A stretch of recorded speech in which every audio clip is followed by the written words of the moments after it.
महेश दादा तुम्हाला एकच सांगेल, हरवणं खूप सोपं आहे.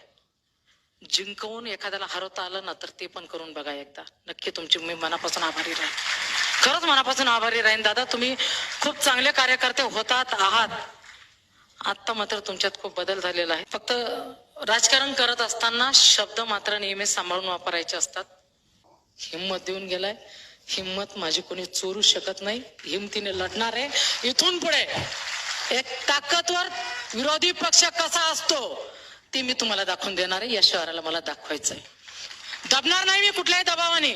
आणि अजित दादा तुम्ही जे बोलला होतात, तुम्ही जे सांगितलं होतं की मला पिंपरी चिंचवडला परत यायचंय, मला माझ्या घरात परत यायचंय, मला माझ्या शहरात परत यायचंय. या शहराला मी घडवलेलं आहे. इथून येण्यापासून हे रोखणारे कोण होत आहेत?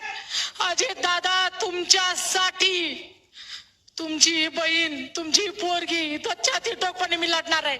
जे जे या ठिकाणी अजितदादाच्या पायी असणार आहेत त्यांनी एकदा जरूर अजितदादाला सलामी म्हणून कोणी पक्ष न सोडता कुठल्याही दबावाला घाबरता आपण काही श्रद्धांजली देणार आहोत दादांना.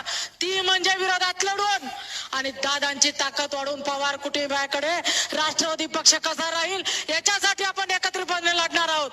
ज्यावेळेस शिवसेनेच्या 3 नगरसेवक निवडून येत होते त्यावेळेस लढण्याची हिंमत ठेवणारी मी आहे.